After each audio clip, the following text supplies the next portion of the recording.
अस्सलामुअलैकुम। मैं हूं मोहम्मद बिलाल और मैं आपको एकेडेमिया मैथमेटिका में खुश आमदीद कहता हूं। डियर स्टूडेंट्स, जैसे कि आप जानते हैं कि हमने कोनिक सेक्शंस में जो कर्व ऑफ इंटरसेक्शन के बारे में वीडियो सीरीज़ का आगाज़ किया हुआ है वो है सर्कल। और आज के लेक्चर में हम सर्कल से रिलेटेड जो टॉपिक स्टडी करने जा रहे हैं वो है finding centre and radius of the circle represented by the equation x square plus y square plus 2gx plus f y plus c equal 0। तो डियर स्टूडेंट्स, आज की वर्किंग स्टार्ट करते हैं। तो जैसे कि मैंने बताया कि आज के लेक्चर में हम देखेंगे कि एक equation x square plus y square plus 2gx plus 2fy plus c equal 0 एक तो सर्कल को रिप्रेजेंट कर रही है, और फिर हम देखेंगे कि जब हमें ये सर्कल की इक्वेशन दे दी जाए तो हम इस सर्कल की इक्वेशन से सर्कल का सेंटर और रेडियस कैसे फाइंड आउट करेंगे। तो पहले तो हम ये डियर स्टूडेंट्स देखते हैं कि ये इक्वेशन सर्कल को कैसे रिप्रेजेंट कर रही है। तो उसके लिए आप जानते हैं कि second degree equation in variable x and y या quadratic equation in two variables, वो टू वेरिएबल्स कौन से, एक्स और वाई वेरिएबल, वो हम जानते हैं कि इक्वेशन क्या होती है। तो a x square plus b y square plus 2hxy plus 2gx plus 2fy plus c equal 0। Dear students, ये है हमारी second degree equation in variable x and y, या इसे हम यूं भी कह सकते हैं कि क्वाड्रेटिक इक्वेशन है ये इन वेरिएबल एक्स एंड वाई। अब यहाँ पर जैसे आप देख सकते हैं कि हमारे a b h g f और सी ये कांस्टेंट्स हैं, तो इसका मतलब है कि ये टू अगर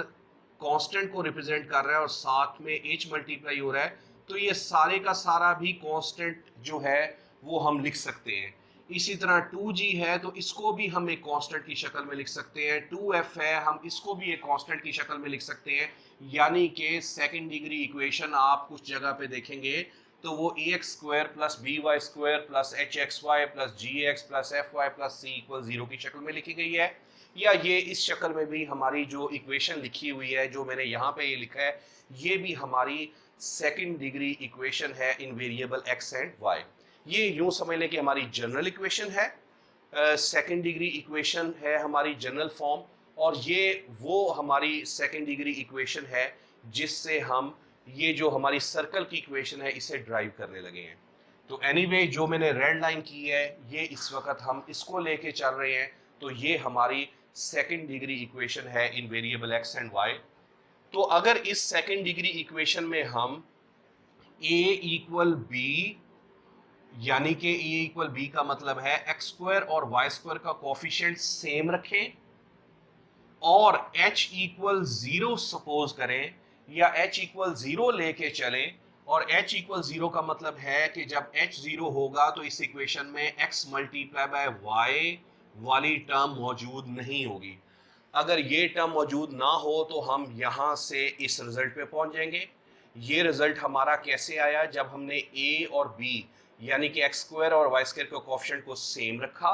और h को 0 करके एक्स वाई वाली टर्म को हमने एलिमिनेट कर दिया। अब इस इक्वेशन को हम इक्वेशन नंबर 1 का नाम देते हैं, लेकिन अभी तक हमें ये नहीं पता चला कि ये इक्वेशन सर्कल को रिप्रेजेंट कर रही है या नहीं। तो उसके लिए थोड़ी सी इसमें हम मजीद चेंजेस लाते हैं। बोथ साइड पर हम जी स्क्वायर प्लस एफ स्क्वायर को अगर हम ऐड कर लें तो ऐड करने से आप देख सकते हैं कि x square plus 2gx plus g square, ये तीनों टर्म्स मिला के जो है, मैं टिक लगा देता हूं, ये तीनों टर्म्स मिलाएं तो हमारे पास x प्लस जी का स्क्वायर बन जाता है। फिर इसी तरह वाई स्क्वायर 2fy और f स्क्वायर, इन तीनों को मिलाएं तो हमें y plus f whole square मिलता है। और इसके अलावा ये g square plus f square जो है ये चूंकि इस्तेमाल हो गए, अब बाद में हमने जो c है उसको दूसरी साइड पे ले गए तो हमारे पास राइट साइड बनी g square plus f square minus c. अब इसको लिखने के बाद हमने क्या किया कि इस x प्लस जी को मैं x माइनस इंटू माइनस जी होल स्क्वायर प्लस इस टर्म को y minus into minus F whole square और इस साइड को मैं स्क्वायर रूट और फिर इसका स्क्वायर लिख सकता हूँ। और आप देख सकते हैं कि ये हमारी जो इक्वेशन है, ये इक्वेशन हमारी स्टैंडर्ड इक्वेशन ऑफ सर्कल से मैच कर रही है। आप जानते हैं कि स्टैंडर्ड फॉर्म जो है ऑफ इक्वेशन ऑफ सर्कल जो है वो x माइनस एच का square plus y minus k का square is equal to r square होती है। तो अगर इसको और इसको मैं कंपेयर करूं तो आप देख सकते हैं कि इस इक्वेशन जिसको हमने वन का नाम दिया, ये वन इक्वेशन हमारी रिप्रेजेंट कर रही है सर्कल की इक्वेशन को, जिससे हम कह सकते हैं कि इक्वेशन नंबर वन, जिसके अंदर क्या खूबी है कि एक्स स्क्वायर और वाई स्क्वायर का कोफिशिएंट सेम, और यूं समझ लें सेम के बाद वन वन है और एक्स वाई वाली टर्म मौजूद नहीं है, तो ये इक्वेशन नंबर वन हमारी सर्कल को रिप्रेजेंट कर रही है। और जब ये सर्कल को रिप्रेजेंट कर रही है तो जाहिर बात है सर्कल से मुतल्लिक दो चीज़ों का पता होना बहुत ज़रूरी है, एक उसके सेंटर का और दूसरा रेडियस का। तो अगर मैं इसको इसके साथ कंपेयर करूं, लेफ्ट साइड को लेफ्ट के साथ और राइट को राइट के साथ, और ये स्टूडेंट्स आप देख सकते हैं कि हमारे पास जो सेंटर हमें मिला है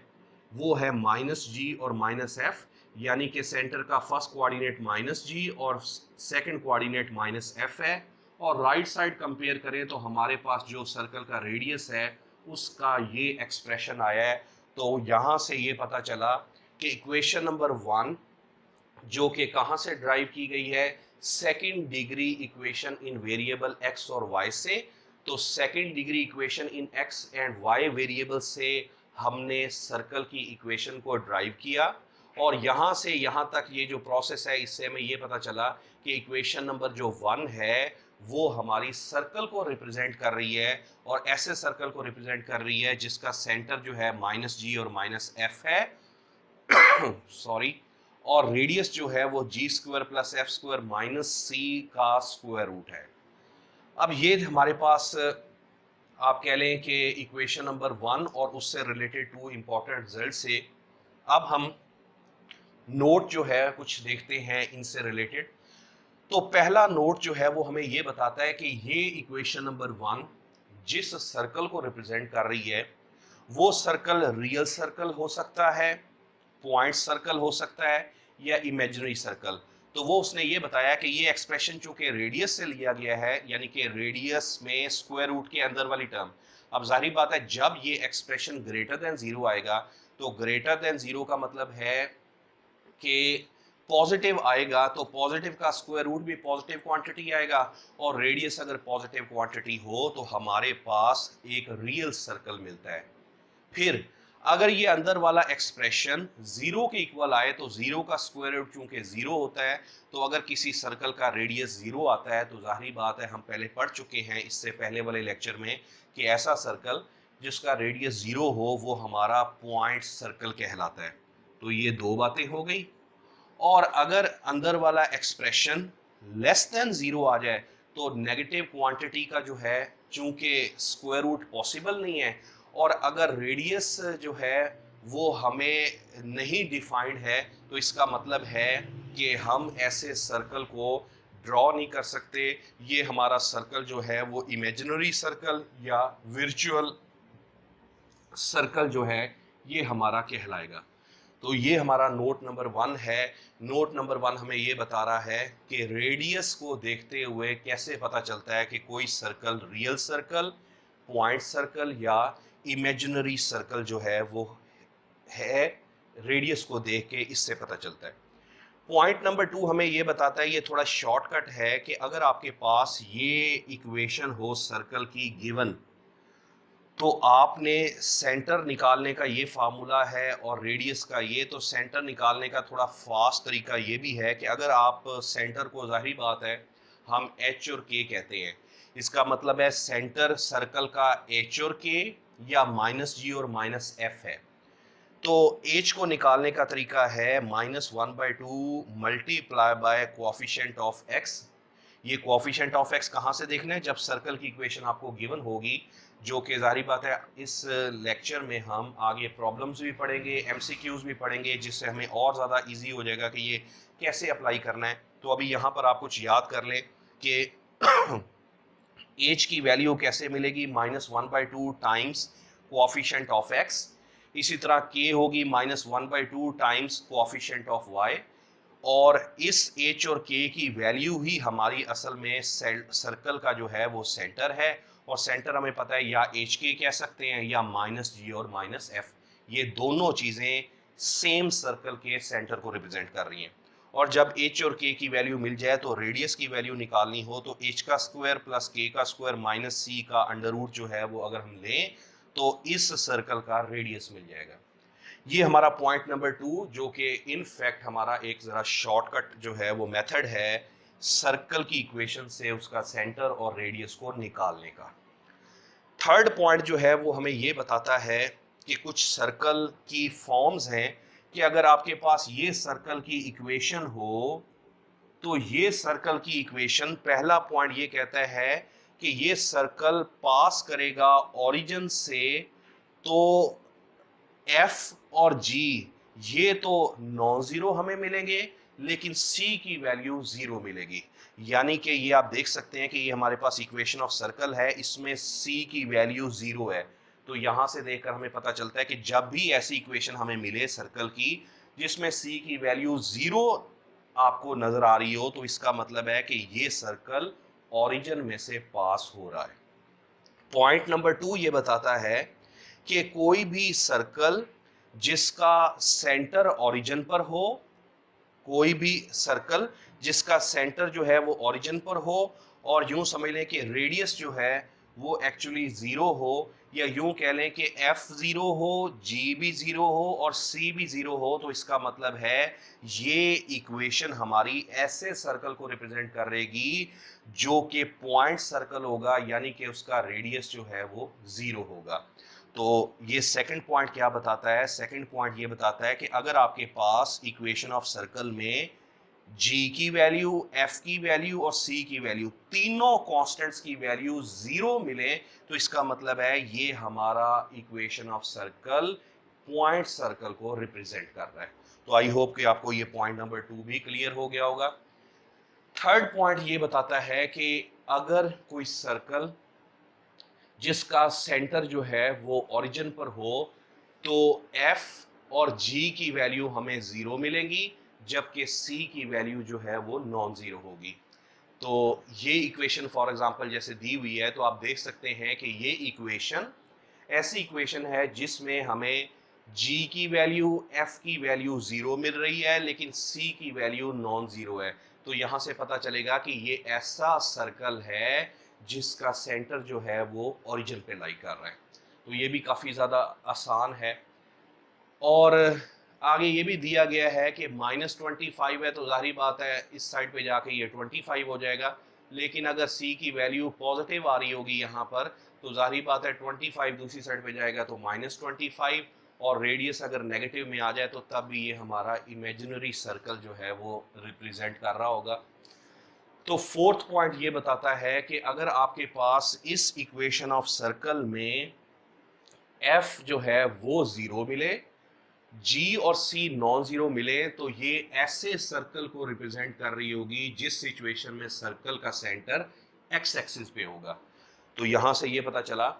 कि अगर सर्कल का सेंटर एक्स एक्सिस पे लाई करता है, वो पॉजिटिव एक्स एक्सिस भी हो सकता है, वो नेगेटिव साइड वाला एक्स एक्सिस वो भी हो सकता है, यानी कि ओ एक्स या ओ एक्स डैश। अगर पूरे एक्स एक्सिस पर अगर सर्कल का सेंटर लाई करता है, तो इसका मतलब है कि हमें एफ की वैल्यू जीरो, जबकि जी और सी की वैल्यू नॉन जीरो मिलेगी। और हमारी सर्कल की इक्वेशन देखें तो अगर सेंटर एक्स एक्सिस पे लाई कर रहा है तो हमें y वाली टर्म जो है वो नहीं मिलेगी,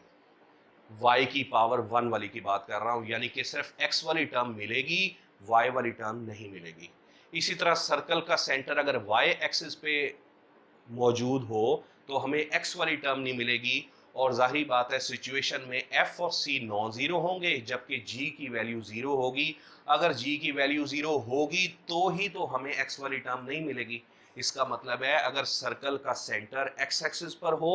तो वाई वाली टर्म नहीं मिलनी, वाई वाली टर्म ना मिलने का मतलब है कि एफ जीरो होगा। और अगर सर्कल का सेंटर वाई एक्सिस पर हो तो इसका मतलब है एक्स वाली टर्म नहीं मिलेगी, और एक्स वाली टर्म ना मिलने का मतलब है ऑफ कोर्स जी जो है वो हमें जीरो होगा या जी जीरो मिलेगा। ये 5 जो हैं वो सर्कल ऑफ जो है सर्कल की जो है आप कह लें कि इक्वेशन के मुख्तलिफ केसेस थे जो हमने देखे। अब इसका फोर्थ पॉइंट है जिसमें टू सर्कल्स के दरमियान कुछ रिलेशंस हो सकती हैं। तो अगर जितने भी मैंने ये 4 डायग्राम हैं, इन डायग्राम में टू सर्कल्स ड्रॉ किए हैं। फर्स्ट सर्कल के सेंटर को मैंने C1 कहा है, उसके रेडियस को R1 कहा है। इसी तरह जो दूसरा सर्कल है उसके सेंटर को मैंने C2 और रेडियस को R2 कहा है। तो आप देख सकते हैं कि अगर सर्कल एक दूसरे से डिस्टेंस पर हो, एक दूसरे से अवे हो, तो जाहिर बात है आप देख सकते हैं कि सेंटर्स के दरमियान का डिस्टेंस ज़्यादा होगा जबकि रेडियस का सम जो है वो कम होगा। तो केस में क्या बनेगा कि अगर सेंटर्स के दरमियान का डिस्टेंस रेडियस के सम से ग्रेटर हो तो इसका मतलब है कि वो सर्कल एक दूसरे से दूर हैं, एक दूसरे के साथ मिल नहीं रहे, टच नहीं कर रहे, अवे फ्रॉम ईच अदर हैं। सेकंड केस ये बताता है कि अगर सर्कल्स एक्सटर्नली एक दूसरे को टच करें तो आप देख सकते हैं कि सेंटर्स का डिस्टेंस इक्वल होगा रेडियस के सम के इक्वल। तो अगर कहीं पर टू सर्कल्स के सेंटर का डिस्टेंस रेडियस के या रेडियाई के सम के इक्वल हो तो इसका मतलब है वो सर्कल्स एक्सटर्नली एक दूसरे को टच कर रहे हैं।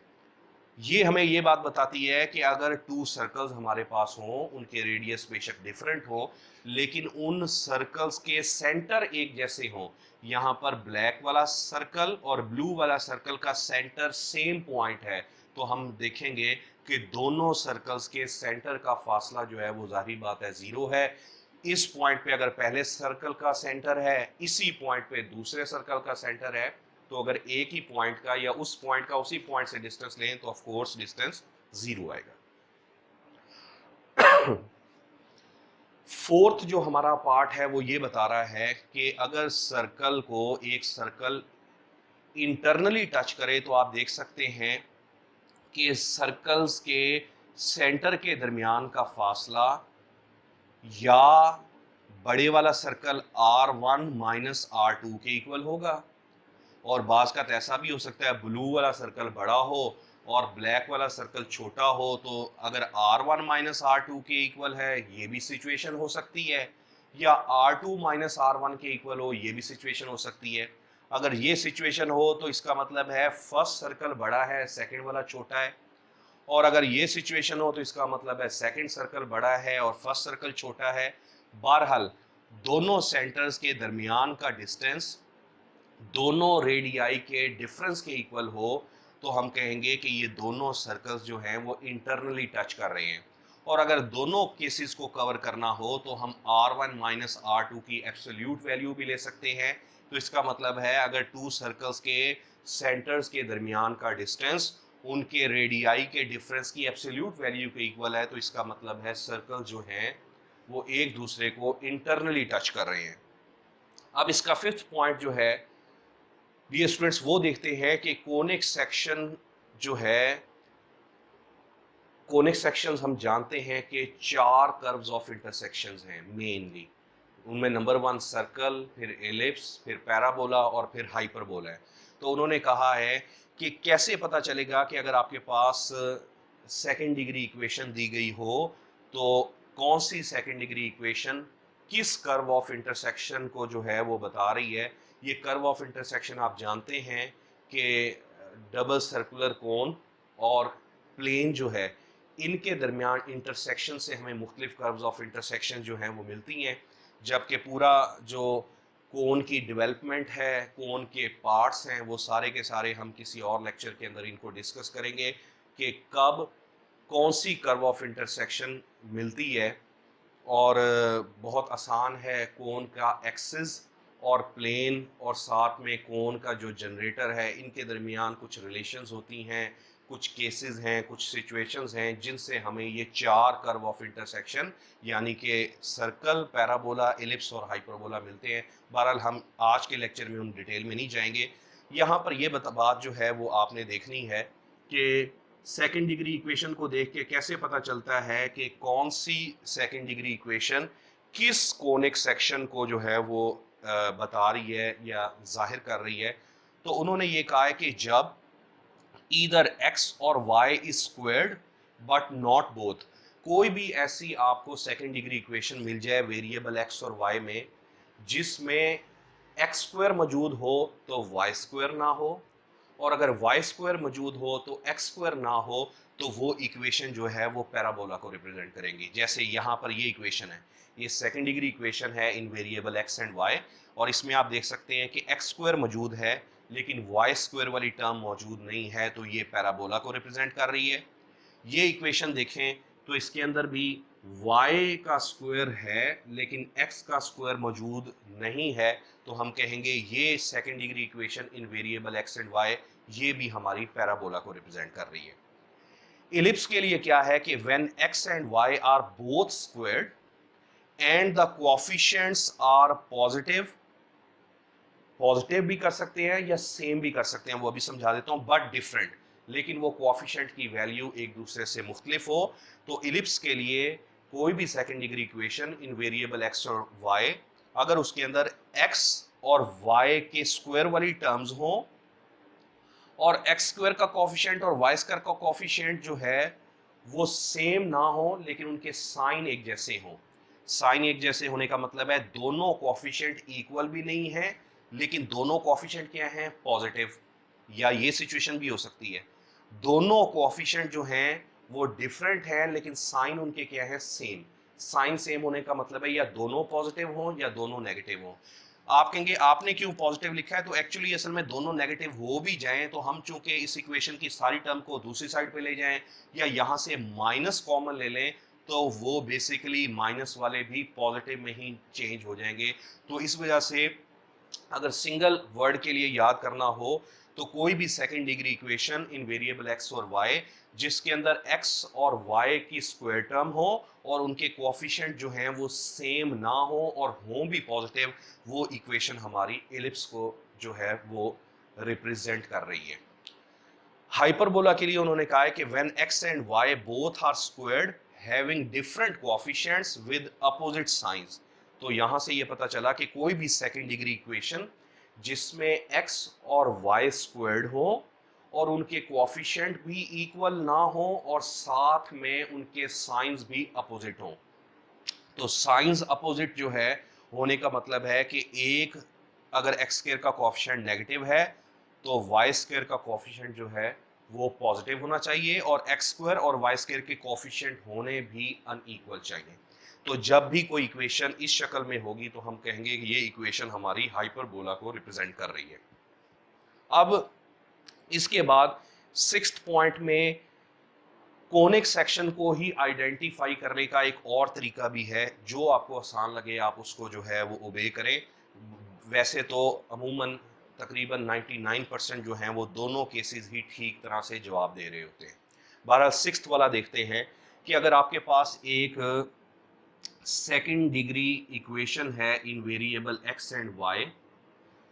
जिसमें बताया गया है कि सेकंड डिग्री इक्वेशन में जाहिर बात है a, b और h ये इकट्ठे जीरो नहीं हो सकते। अगर इकट्ठे जीरो हो जाएंगे तो फर्स्ट थ्री टर्म्स फिनिश हो जाएंगी और ये हमारी सेकंड डिग्री नहीं रहेगी बल्कि linear equation in variable x and y हो जाएगी। इसी वजह से कहते हैं कि a, b और h जो है वो साइमल्टेनियसली जीरो नहीं हो सकते, इनमें से कोई टर्म लाजमी नॉन जीरो होनी चाहिए, यानी कि टर्म नॉन जीरो का मतलब है उसका कोएफिशिएंट नॉन जीरो होगा, कोएफिशिएंट नॉन जीरो होने का मतलब है वो टर्म मौजूद रहेगी।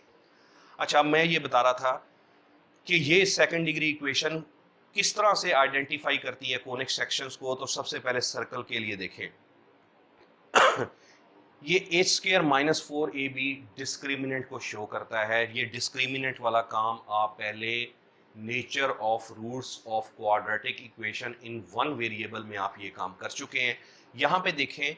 तो उन्होंने कहा है कि सर्कल के लिए अगर h स्क्वायर माइनस 4ab की वैल्यू लेस देन 0 हो, नंबर एक, और साथ में h 0 हो और a इक्वल b हो तो ये सेकंड डिग्री इक्वेशन सर्कल को रिप्रेजेंट करेगी। ये वो काम है जो कि आप पहले देख चुके हैं कि सर्कल की जो कोई भी इक्वेशन ले लें उनमें h 0 होने का मतलब है एक्स वाई वाली टर्म मौजूद नहीं होगी, और a इक्वल b जो है अगर हो, यानी कि एक्स स्क्वायर और वाई स्क्वायर का कोफिशिएंट एक जैसा हो, सेम हो, तो ये सेकंड डिग्री इक्वेशन जो है वो सर्कल को रिप्रेजेंट करेगी, जैसे कि हम यहाँ पे ये लिख चुके हैं। यहाँ पे आप देख सकते हैं एक्स वाई वाली टर्म मौजूद भी नहीं है और एक्स स्क्वायर और वाई स्क्वायर के कोफिशिएंट इक्वल हैं, तो ये हमारी सेकंड डिग्री इक्वेशन सर्कल को रिप्रेजेंट करेगी। अब इसके बाद देखें तो पैराबोला के लिए क्या है कि H square minus 4ab discriminant का आंसर 0 होना चाहिए, और या a 0 हो, a 0 होने का मतलब है एक्स स्क्वायर का कोफिशिएंट 0 होने का मतलब है एक्स स्क्वायर वाली टर्म ना हो, या b 0 हो, b 0 होने का मतलब है वाई स्क्वायर वाली टर्म फिनिश हो जाए तो ओनली एक्स स्क्वायर वाली टर्म हो, यानी कि डिस्क्रिमिनेंट का आंसर 0 हो और साथ में क्या है कि ओनली एक्स स्क्वायर वाली टर्म हो, यानी कि वाई स्क्वायर ना हो, या वाई स्क्वायर हो तो एक्स स्क्वायर ना हो। तो अगर ऐसी सिचुएशन बनती है तो वो second degree equation in variable x and y हमारी रिप्रेजेंट करेगी पैराबोला को। हाइपरबोला के लिए भी बड़ी आसान कंडीशन है कि अगर एच स्क्वायर माइनस 4ab की वैल्यू ग्रेटर देन 0 आए, इसका मतलब है वो सेकंड डिग्री इक्वेशन जो है वो हमारे हाइपरबोला को रिप्रेजेंट करेगी। ये काफी ज्यादा आसान है इसकी आइडेंटिफिकेशन। इलिप्स के लिए जरा देखें कि एच स्क्वायर माइनस 4ab अगर लेस देन 0 हो और साथ में ये चार केसेस हैं, चारों केसेस में आप देखें तो सिर्फ एक को छोड़ के बाकी तीनों केसेस में इलिप्स रिप्रेजेंट हो रहा होगा। एच नॉन जीरो हो और ए इक्वल बी के हो, मसलन इस इक्वेशन में एच जीरो भी नहीं है और ए और बी इक्वल हैं, तो हमें पता है ये इलिप्स की इक्वेशन है। सेकंड केस में एच नॉन जीरो हो और a इक्वल बी के ना हो, तब भी हमारी second degree equation in variable x and y ellipse को रिप्रेजेंट करेगी, जैसे यहां पर है h जीरो भी नहीं है और a और b जो है ये अनइक्वल है, तब भी ये इक्वेशन जो है वो इलिप्स को रिप्रेजेंट करेगी। थर्ड केस ये है सॉरी आज असल में मुझे थोड़ा कफ है, इस वजह से बार बार डिस्टरबेंस हो रही है। तो थर्ड वाला पॉइंट जो है वो और a और b अनइक्वल हो, तब भी जो हमारी second degree equation in variable x and y होगी वो भी इलिप्स को रिप्रेजेंट करेगी, जैसे ये एग्जांपल है। इसमें a और b अनइक्वल है और h जो है वो हमारा 0 है, तो ये इक्वेशन भी किसको रिप्रेजेंट कर रही है, इलिप्स को। और चौथा केस है कि अगर h 0 हो और a इक्वल b हो, तो जाहिर बात है ये इक्वेशन जो है या ये कंडीशन चूंकि सर्कल वाली कंडीशन है, तो जाहिर बात है हमें सर्कल मिलेगा ना कि इलिप्स। तो आई होप कि इलिप्स को पहचानना, हाइपरबोला को, पैराबोला और सर्कल को आपके लिए काफ़ी आसान हो गया होगा। तो डियर स्टूडेंट्स, ये था आज का लेक्चर जिसके अंदर हमने जो कर्व ऑफ इंटरसेक्शन जिसके बारे में हमने वीडियो सीरीज स्टार्ट की हुई है वो है सर्कल, और सर्कल में आज का टॉपिक था finding centre and radius of the circle represented by the equation x square plus y square plus 2gx plus 2fy plus c equal 0। और हमने इससे रिलेटेड जो है वो कुछ पॉइंट्स को जो है वो स्टडी किया। इंशाल्लाह नेक्स्ट लेक्चर में हम इसी से मुतल्लिक प्रॉब्लम्स और MCQs जो हैं वो स्टडी करेंगे। तो मैं उम्मीद करता हूं कि आपको आज का लेक्चर क्लियर हो गया होगा। अगर कोई कन्फ्यूजन है तो आप मुझे कमेंट सेक्शन में या ईमेल करके या व्हाट्सएप करके पूछ सकते हैं। तो डियर स्टूडेंट्स, अपना ख्याल रखिएगा। अल्लाह हाफिज़।